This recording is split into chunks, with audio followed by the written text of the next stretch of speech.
All right, welcome back. Wakili Gesore has joined us. Wakili, good morning. Good morning, Victor. Good to see you. Good to see you. Asante sana. We've not seen each other. No, it's actually still safe to... Wait, bro, it's 24th of February. Yes. Do you know the year is almost gone? That's how long we have not seen each other. Merry Christmas. All right, before I come to Gordon, let's just be fair. Again, before I come to you, let me take you through the front page of the local dailies, starting with the Standard. On the front page of the Standard newspaper, says that Turkana massacre. This is what's on the front page of the Standard newspaper, Turkana massacre. We have got an operation which happened there.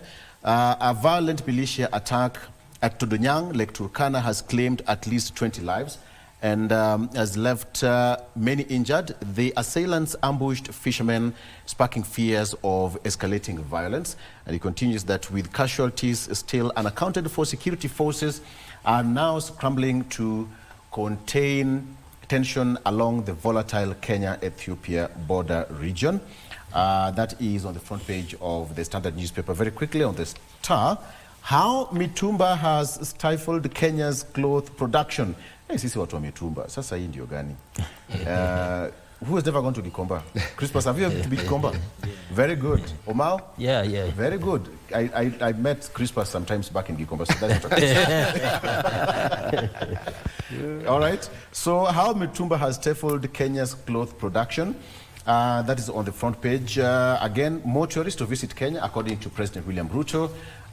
There is a Norwegian cruise ship that docked at the port of Mombasa. And finally, retirees bear brunt of Ruto M-Pesa rule. Okay, there's a figure here that the amount in shillings that given to poor citizens above 70 years or orphans is disabled in Kenya monthly is 2,000 shillings. So the move was aimed at easing access to funds by the elderly. So you can take a look at your favorite newspaper. I don't have the People Daily, but you can go and buy your favorite newspaper and read in details. I'll ask you a question each based on this moving forward. But let me come to you, Wakili. Based on the discussion that we're having here, what do you make of really what happened? The RSF, Kenya playing a key role, and now there's a government which is supposed to be announced very soon in that country. A charter has been formed. So much is happening. Somebody would say that syllabus inakimbia sana. Yeah, it's moving fast. Yeah. And thank you for inviting me to this show. Karibu. It's quite interesting to note that Kenya is a key player in the regional destabilization, if I may, as opposed to regional establishing of peace. Why am I saying so? The regime which is being supported by Kenya, which signed their deal, as you have already highlighted earlier, in Kenya, is the one which is likely to take over if the situation of M23 gets to Kinshasa. Well, where did they sign the agreement? Nairobi. How do you expect the relationship with the current sitting regime in Tshisekedi's regime in Kinshasa to just be friendly with Kenya? These are the people we're supposed to be doing business with. That is why I always ask the question, whose interests are we pursuing? Because if you want to do business with Victor, you recognize Victor and you have a cordial relationship with him. You don't back up Wadhiba to go and destabilize Victor and you want to do business with him. So that is the first question. Whose interest is Kenya pursuing? That is a critical question we need to establish as a country, as to whether our foreign policy is really ours or some other people's foreign interests. Could be we are getting a lot from these other people who are backing up to an extent that we can decide to destabilize our brother. The same thing has now, of course, happened with the support of RSF and the signing of the charter in Kenya, which they are going to establish a parallel government against a sitting government which is already established in R2. There's something which has already been highlighted. Sudan has always been believed to be a country which supports terrorism. We have been bearing the brunt of terrorism. Sudan, previously, they hosted Osama, who later again came and hit us. Yeah, sure. So those elements, or the cells, the terror cells, which were perpetuating this kind of crime, could actually be still well alive. So it's only Osama who might have been killed, which we are not sure 100% sure whether he was killed. They could, or sympathizers or business partners could also be able. The government itself has already issued a warning to Kenya and said, we don't know why Kenya will be wanting to be interested in our business. Yes, we are not interested in theirs. And we don't know why Kenya thinks that it will go scot-free by destabilizing us. So, you know, that's a direct warning. Diplomatically, you see, that's not something you can actually write off. Yes. It's something, somebody telling you, Victor, you're playing with me, and there are consequences. So I don't know, whoever's interest we are pursuing, whether they will protect us when that time comes. When we bear the brunt of being attacked, then you've highlighted, I think, the nation where the massacre, we're actually talking about massacre in our own soil. Yeah, that is the Oromos from Sudan, from Ethiopia. I mean. The Oromos have been having their kind of organization in Kenya. Understandably, they were chased out recently to their country, and this is giving back. You see, it's a direct injection. You chase us, we retaliate. So we need to find a common way of pursuing our peace agenda. We have seen enough from Somalia.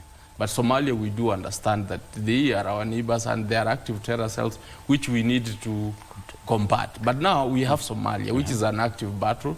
We are opening one with Sudan. DRC, our other neighbors from the other side, also we are meddling. So we could understand Rwanda, they are immediate neighbors, and they bear the brunt of whatever that happens there. I don't understand the reason, the major reason why a country like Kenya, which should be the big brother in the region, who, when under Uhuru's leadership, invited DRC to be part of the East African community. And that, of course, when Nanga was signing his peace his charter in Serena, there was some cold blood. There was a lot of crises, and I think Kalonzo or somebody was sent to go and mediate the situation. So how long are we going to keep playing the big brother who is actually doing the carrot and stick? You know, that doesn't go well. We need to have a situation whereby, as a country, somebody believes in our strategy, knows that Kenya is a safe haven. Yeah. We have previously been known as a place to host refugees from these countries. I mean, we have had the likes of Samba Mapangala come to Kenya and then go to wherever. Now we have changed that to hosting people who are going to destabilize. That is, I think, what I think we need to look at as a country and be able to determine what is exactly our foreign policy and who is it serving. Okay, very good. You've talked of Sam Omar Mapangala, and I saw Gordon shaking his head. I don't know why. Victor, How fluid is our foreign policy? Is our democracy revolving? Are we trying to reinvent our democratic strength as Africa? Victor, first, there are a few things that have been said that I think we need to get to understand maybe why and where they are coming from. Number one, why must Kenya get involved in the conversations around the conflicts within the Great Lakes region, all the way from Sudan down to Malawi and beyond? Number one, Kenya is the refuge for the entire region, East and Central Africa, designated UN refuge. When there is war in Sudan, when there is war in DRC, when there is war in Central African Republic, when people are being repatriated, the first point of call is Nairobi. And that is something we agreed about many years ago. So when this happens, definitely Nairobi will feel the pinch.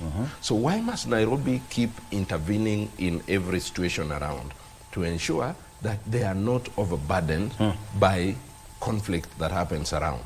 Remember, this country has been hosting up to over 1 million refugees, not just from immediate neighbors, but as far as Sudan, as far as DRC, we have so many Congolese around who are refugees, Rwandese, and all that. So it is important that we understand that first. Second, it is also important to understand that Kenya's foreign policy is a vast document. I'm not sure if we've all interacted with it, from the document of 2014 and to the recently launched document, which is an enhanced version of the 2014 document. We have to appreciate that Kenya is growing diplomatically. Kenya is growing democratically. And by growing, you have to accommodate. Yeah. By accommodating, you will not choose who to accommodate, who not to accommodate. You will have to accommodate all.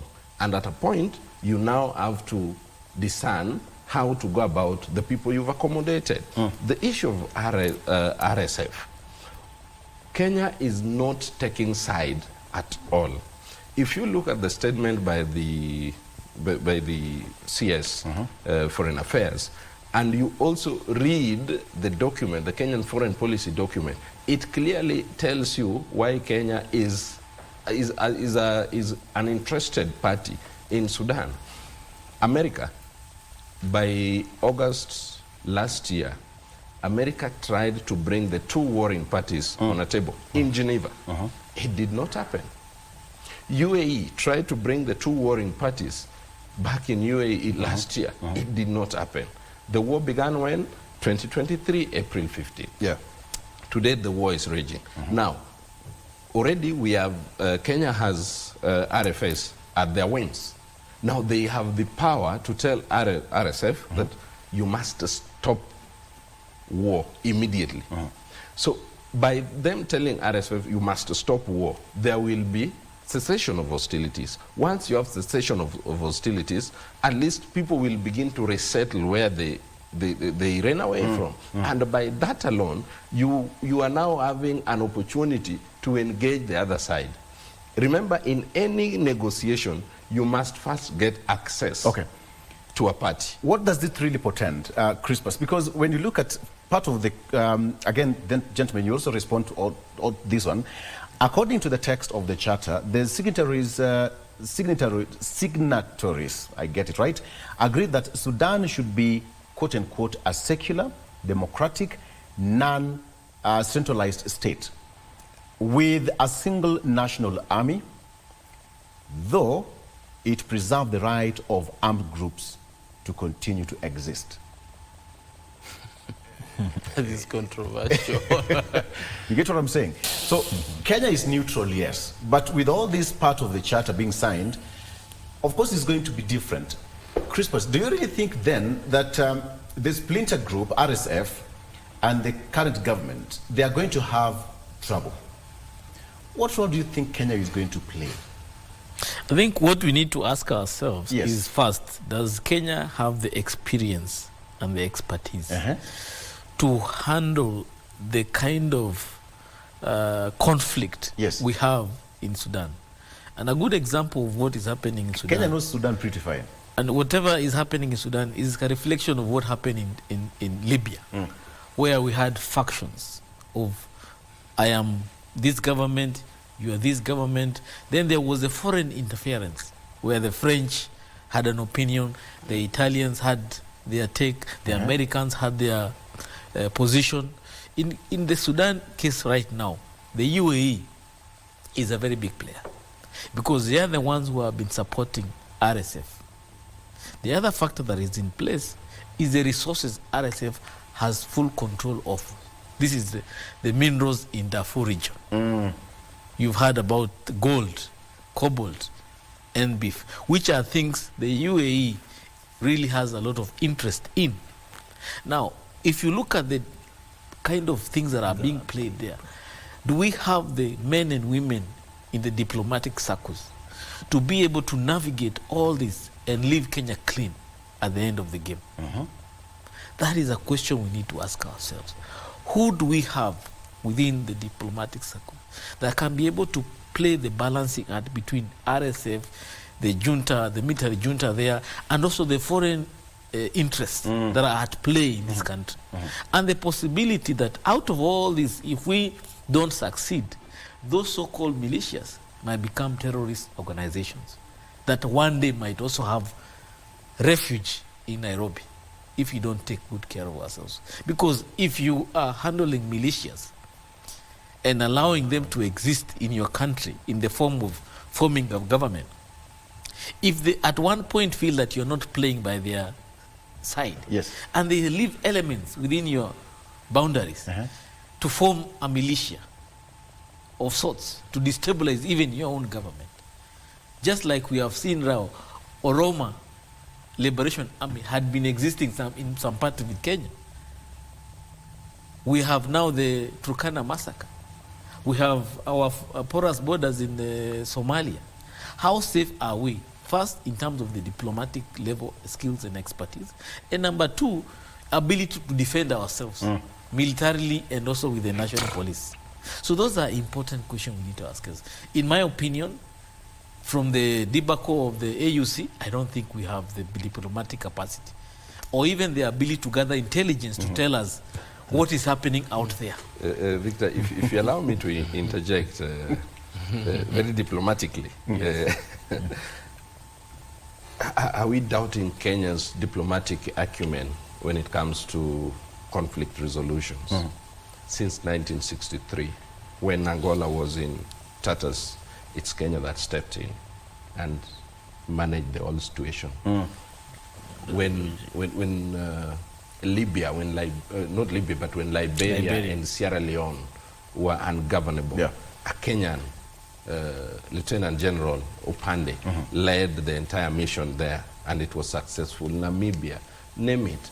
There is nowhere that Kenya has ever set foot diplomatically and failed. It is given. Kenya has had, but at some point it's in doubt. Let me ask you. I think we are mixing diplomatic and military intervention for example, through the UN. The DRC, we were kicked out of DRC. We were kicked after 3 months. We were kicked out. In Haiti, Why? Which gang leader have we been able to arrest? None. So I am talking about this administration, the Kenya Kwanza administration, not the Kenya as a country.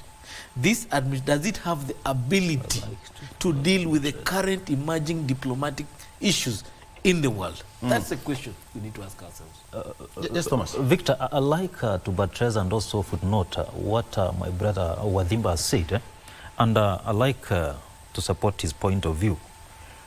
We have different regimes and governments, and the current Kenya Kwanza regime has failed both at the diplomatic front and also on how we handle our foreign policy affairs.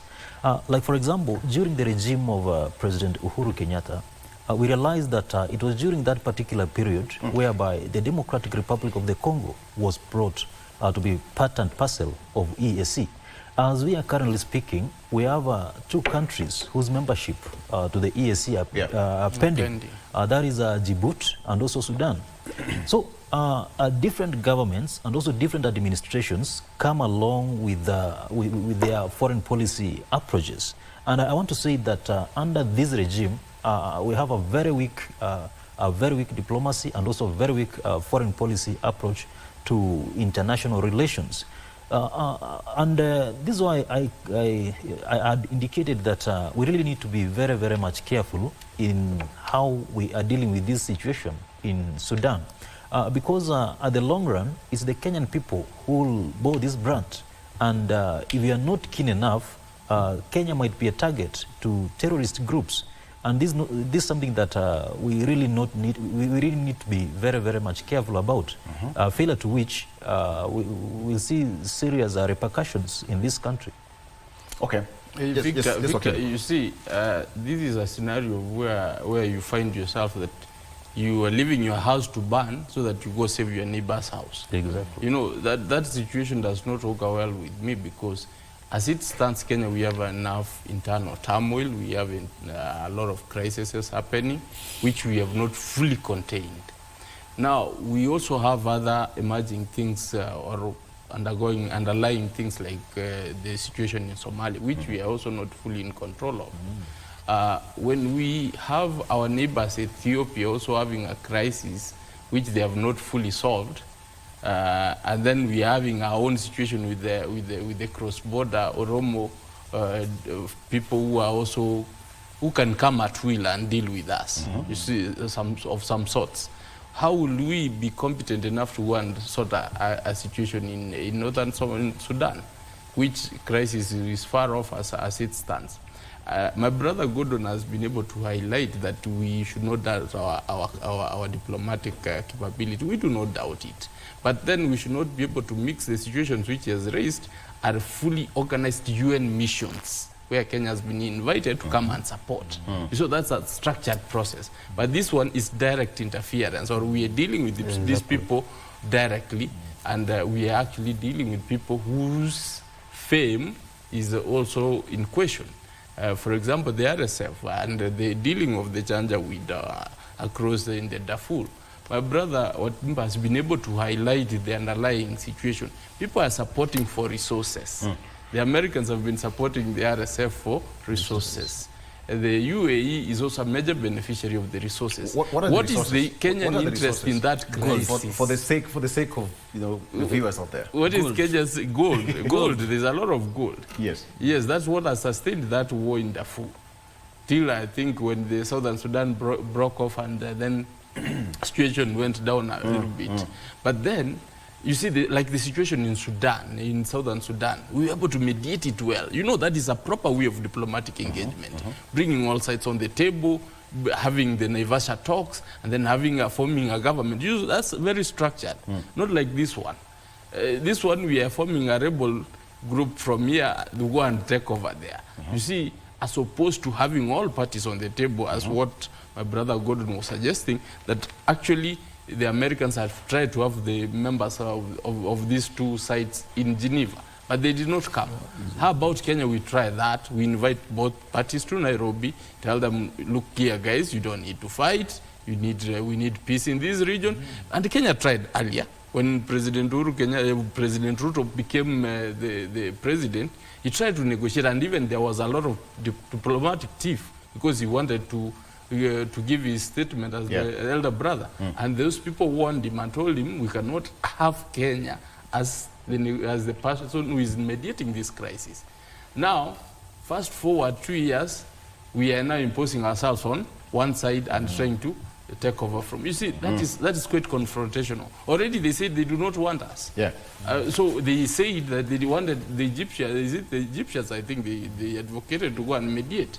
So that is it's like going to force yourself to a brother's crisis which you have not been told, stay away. So there's no good solution which is going to come out of that.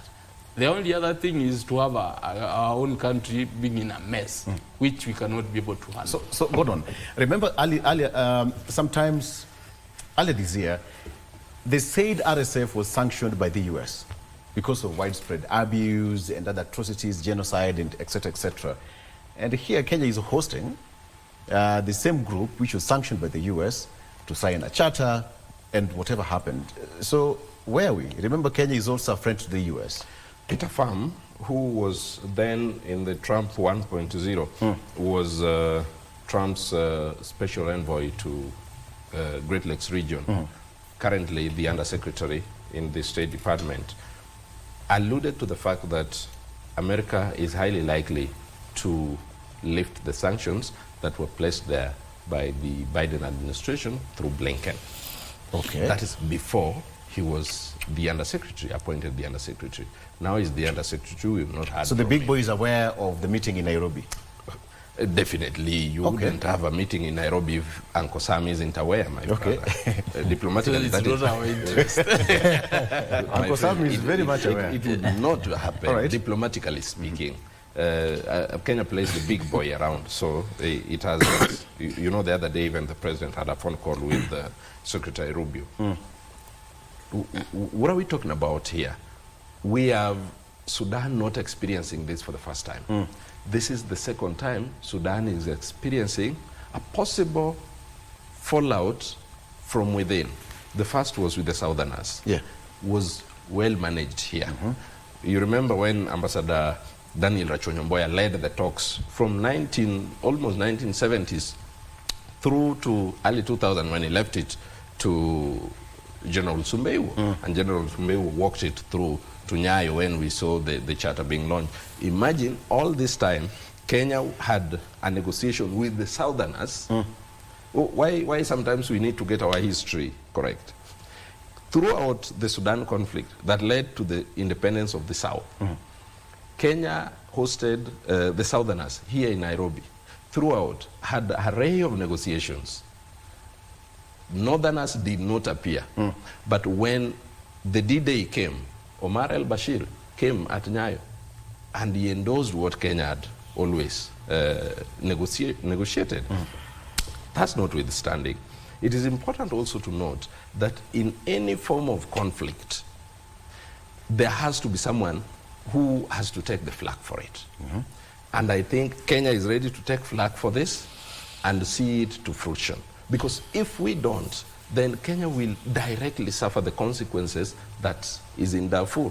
In the early 2000s, Kenya suffered the consequences of Darfur. We had over 150,000 Sudanese from Darfur in Nairobi, in Kenya, as refugees. So when they are here, whose resources are they entitled to? Kenyan resources. So it is time that we look at the bigger picture, not at the administration in place. We look at the bigger picture, which is Kenya. Can Kenya really steer this to the end? I believe Kenya can steer this to the end. Remember, my brother here has mentioned the fact that Kenya was chased from DRC and blah, blah.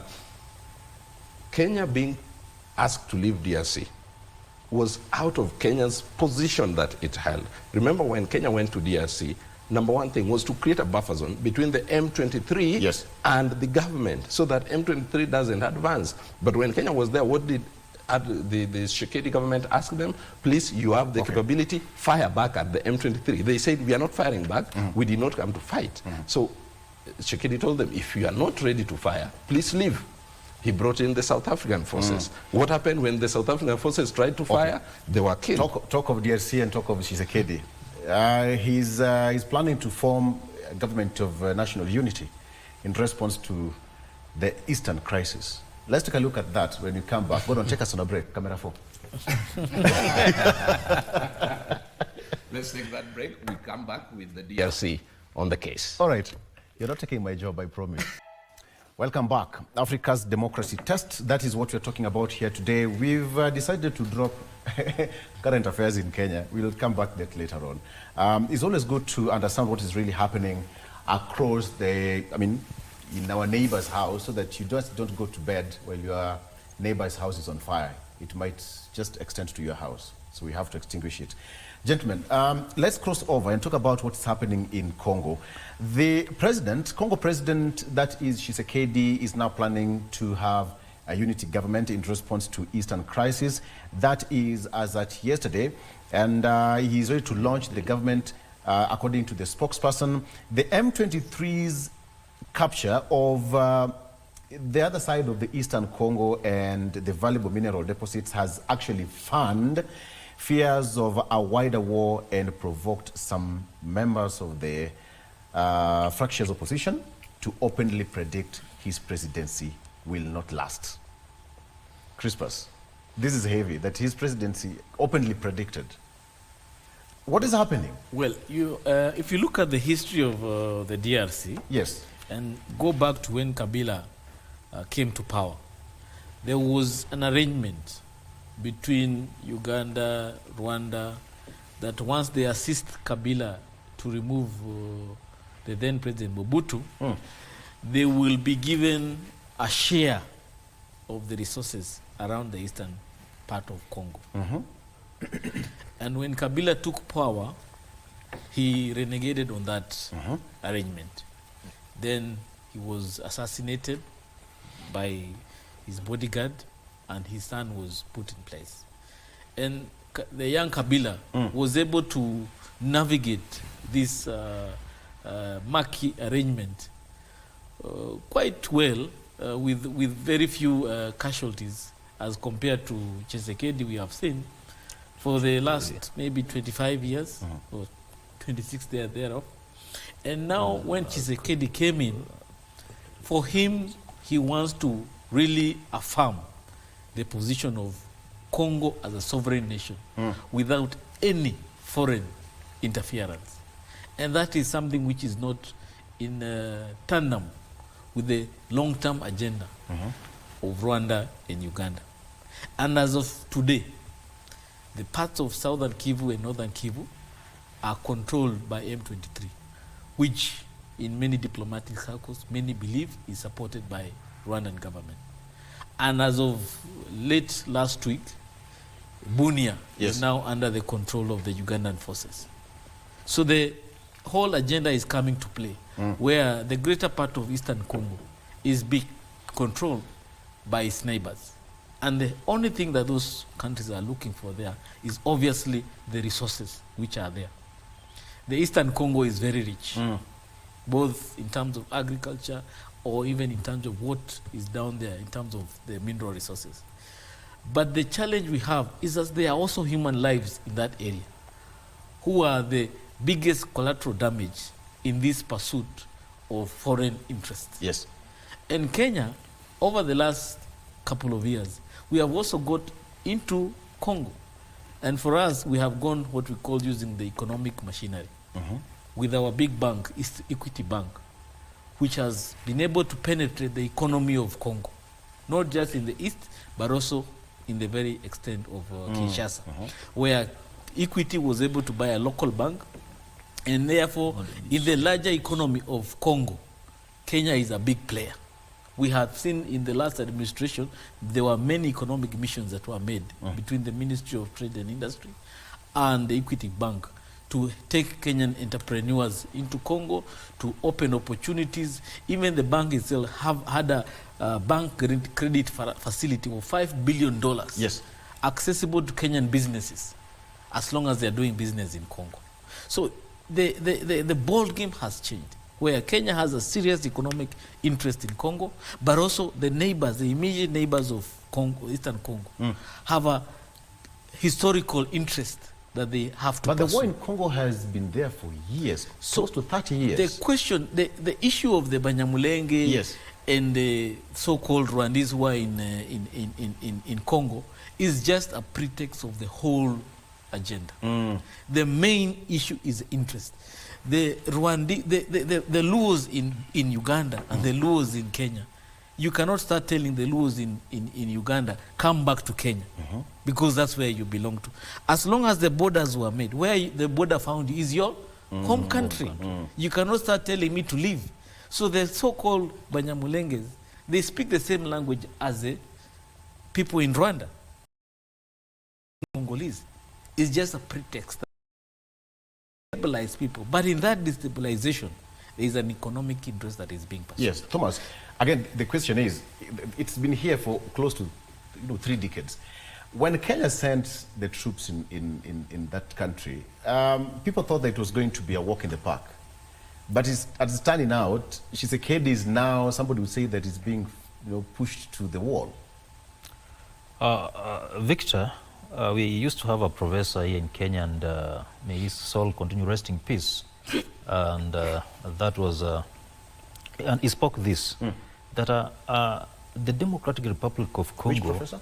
It was Professor Ali Mazirui. Okay. He used to have a YouTube series, and in one of the series he said that DRC is so fertile that if you dip your finger, it grows.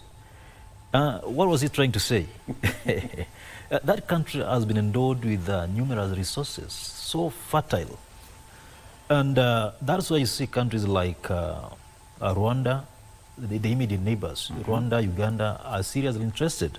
And at some point, my friend here, Wakili, I don't know whether you're aware that the DRC took Uganda to the ICJ for exploiting her mineral resources in Uganda, in eastern DRC.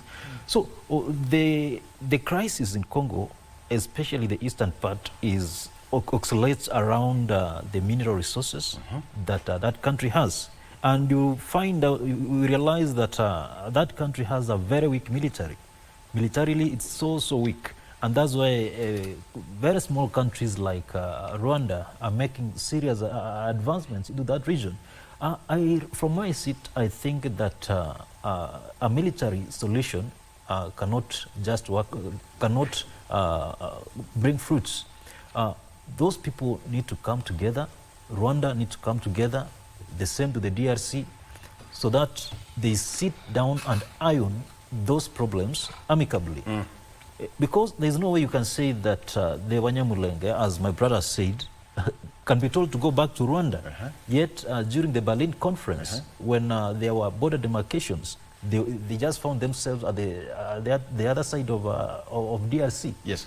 So this is the question that needs to be addressed, that a military solution, in my opinion, should not be the way out.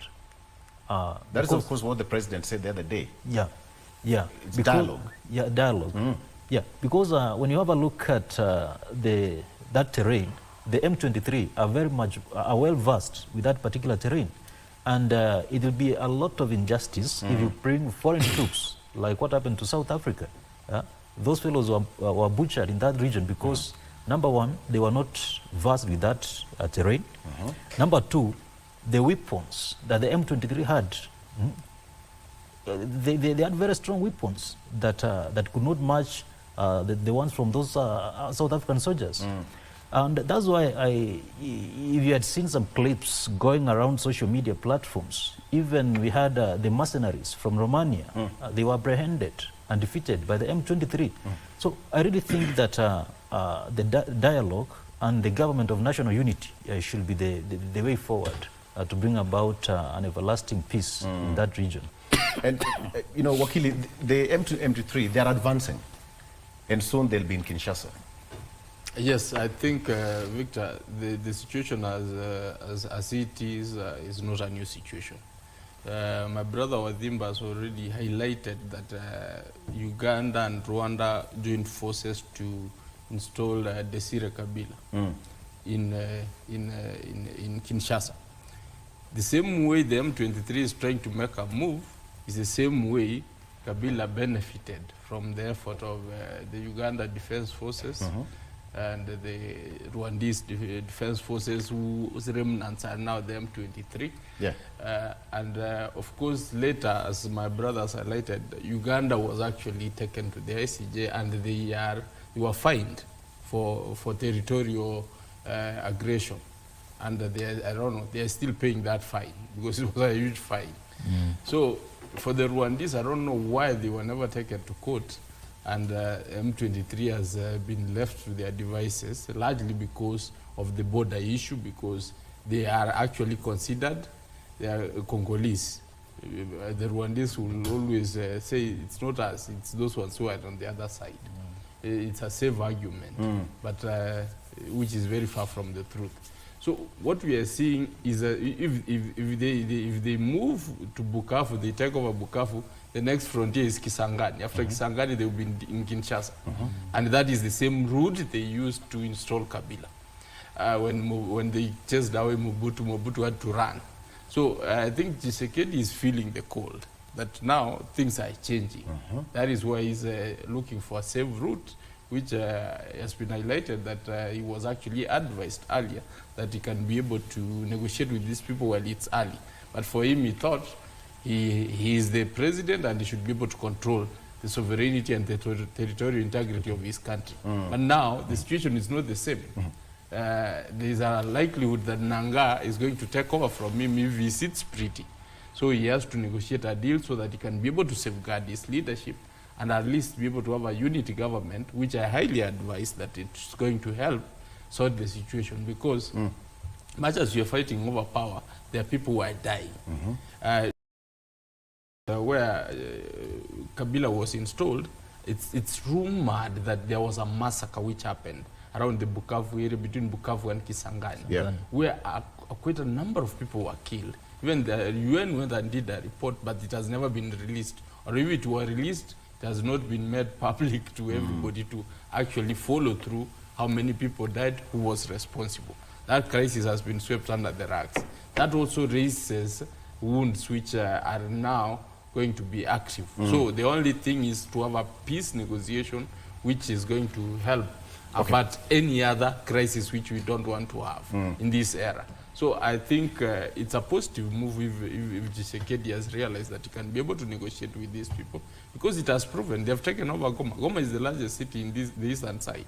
Bukavu is the one which is on the southern side for that region. So these sections have already been taken. Yes. The other underlying issue, which we are also not talking about, is about the game of minerals. This is the region which is rich in minerals. As long as these people are fighting, somebody else is milking. And these people milking, who are the beneficiaries? Kagame has been able to point to South Africa. It's the South African companies doing the mining. Yeah. So it was not safe for South Africa to also be involved in that crisis. What is Kenya's interest? Kenya is also a chief beneficiary. You have seen the king of Dubai being conned out of gold. That gold is not Kenyan. Gold is one which has come from those sides. So we are also a beneficiary. When they were attacking embassies in Kinshasa, allegedly yes, when they were attacking the embassies in Kinshasa, yes, you saw Kenya's embassy was also being attacked. Why? We are safe. But people know. People know where the crisis is. They know who is responsible. Yes. So as a big brother, I think we better support that negotiation so that peace is established, and then we can be able to trade, as Wadimba has highlighted, that we can be able to trade safely with the DRC. All right. Gordon, is it about saving power for Tshisekedi or saving Congo? Victor, Tshisekedi will come and go like any other leader. DRC is here to stay. So it is not the question of Tshisekedi, but the question of DRC. Last week, we had nearly all CDFs from the entire East African region in Nairobi. The matter on the table was DRC after the M23 indicated intention to continue advancing. So the CDF from all the East African countries were meeting here. The SADC CDFs were also meeting back in the southern parts of Africa to ensure that at least a semblance of negotiation is brought forth. We must all agree that what Tshisekedi is looking for today is what Kenya initially had asked Tshisekedi to do.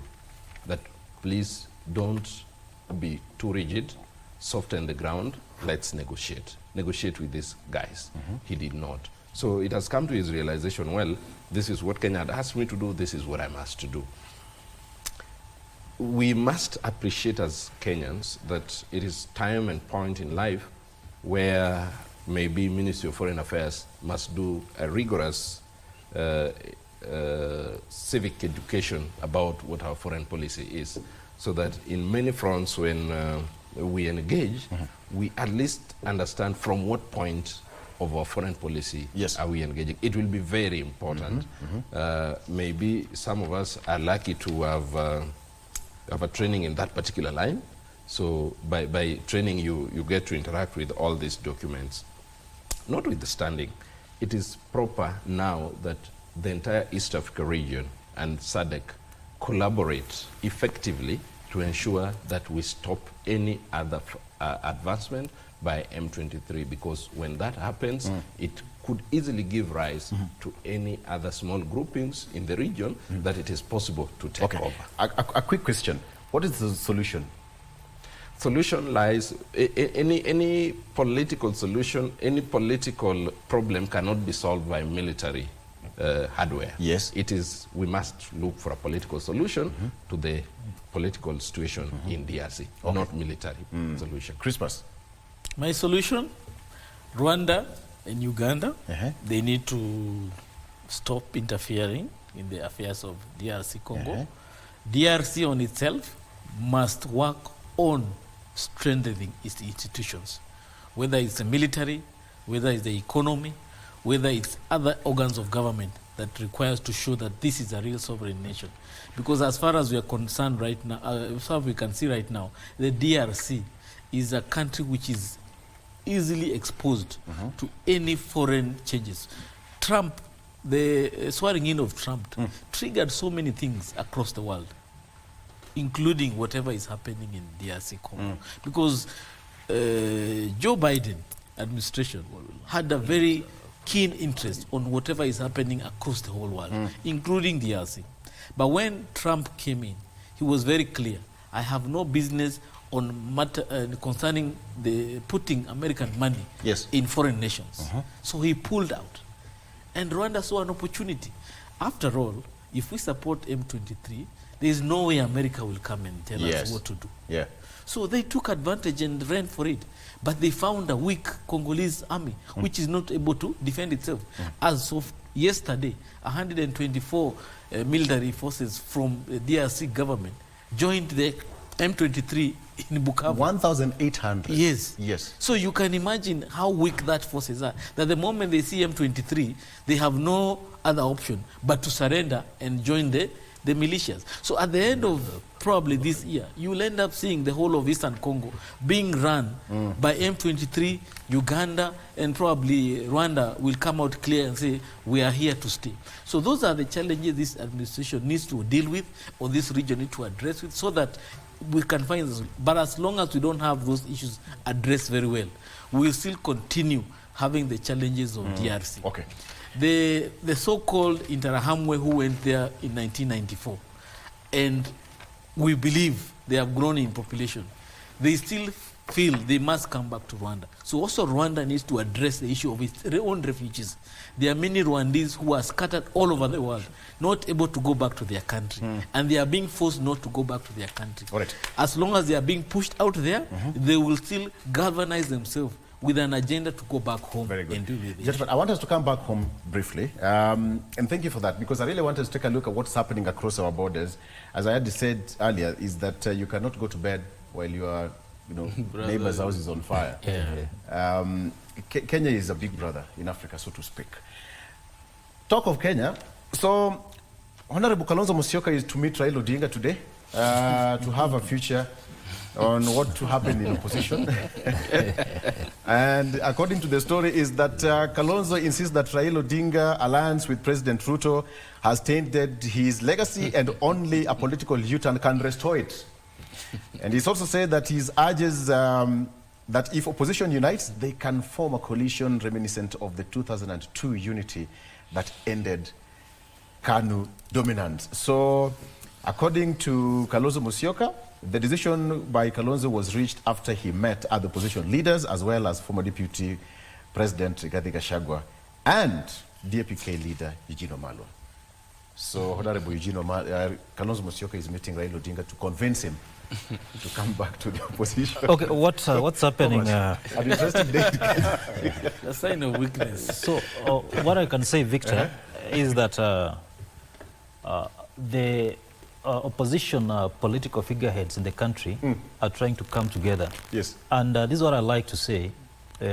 If these political figureheads, that is from the opposition side, yes, if they come together and form a united political front against William Ruto, then I'll most probably say that William Ruto's Waterloo will be cooked at exactly 9 a.m. when we proceed with the elections of 2027. Yes. So, and depending on the behavior of Raila Odinga, now Raila Odinga has a bigger say on who becomes what, when, and how, or as we proceed to the elections of 2027.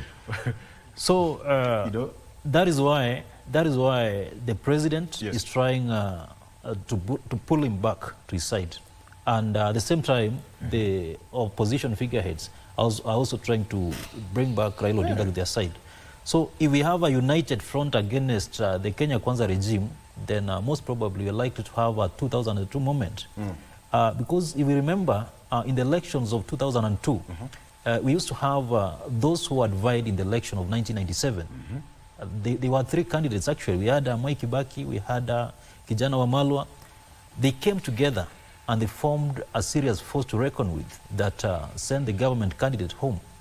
So as we head to the elections of 2027, the unity of purpose amongst the opposition operatives will determine whether they'll send William Ruto home. Okay, an interesting days to come. I mean, somebody will say that Raila Odinga is like that beautiful lady. Everybody's now looking for her right now.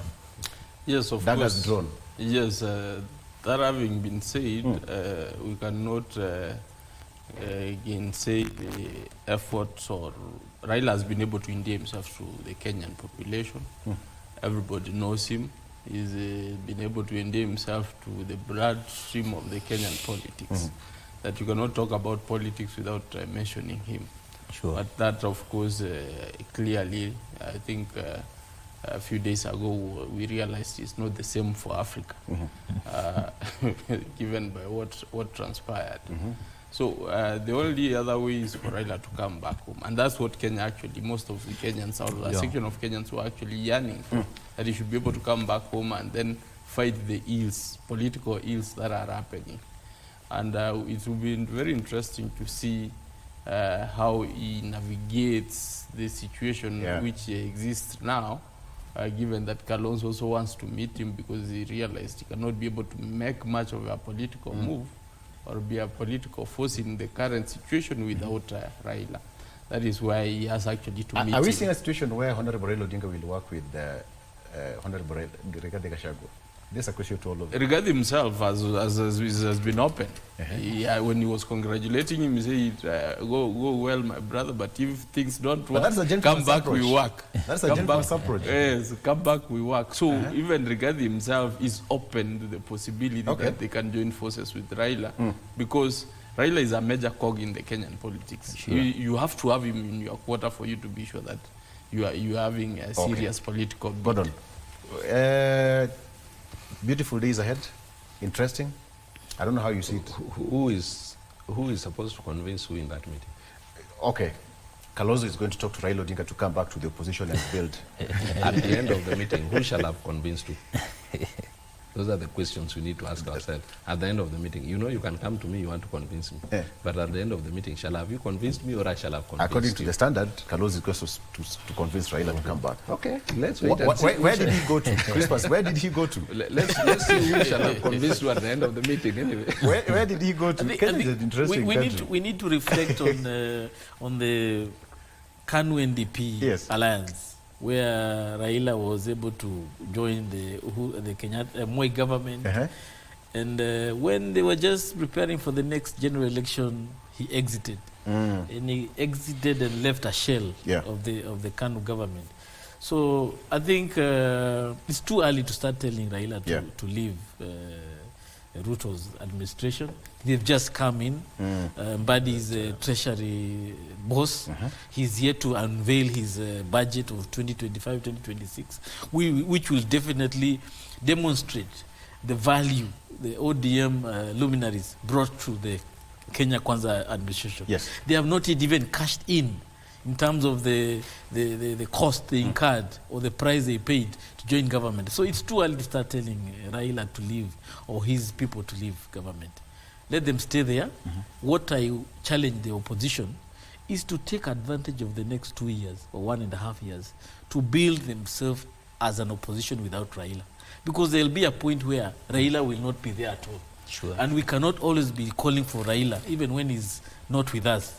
We need to start cultivating a opposition which has no Raila for the sake of posterity. Do you know how some people love that name in politics? Victor, one thing, if you know what I'm saying. In 20 years' time, which other name are we going to use? Go It was Zimba or Victor, Gachagua or Ruto? One thing we must do as Kenyans is to leverage on Raila's knowledge, Raila's vibrancy, energy, wisdom to the external world. Let us stop boxing Raila around. He has been into nearly half of cities in Africa in the last few months, just campaigning for AU seat. Raila has so much to offer to the continent and to the global stage than just thinking Raila. I want us to, when we begin to think about Raila, let us not think about Raila in Uasin Gishu, Raila in Bondo, Raila. No. Let us begin to see Raila in Dakar, Raila in Geneva, Raila in UAE, Raila in Berlin. Let us show the world what we have. Raila is a gem. Let us actually support where necessary so that we can take his expertise, his wisdom, his knowledge to the rest of the world, not just box him with it. What a better way to maliza hii? Like the Sudan crisis, the DRC crisis, those are good things we can give Raila to handle. But on the other side, we have tried that and it has failed on our No. Let's try. But this business of Raila here with Sifuna and Sijio Sotati, we forget. The gentleman who is talking is called Crispus Wathimba. He's an engineer by profession. He's also a public policy analyst. Thank you so much for joining us. Karibu sana. Thomas Omao, governance expert. Thomas, asante sana. Karibu, Advocate of the High Court, a gentleman. Gibson Gesori, asante sana for joining us. And of course, Gordon Kachola, also foreign policy analyst. Gentlemen, asante sana for coming to the show. Always a pleasure having you here. And you as a viewer, let's do this again tomorrow. My name is Victor Lo. Have a good morning. Bye-bye.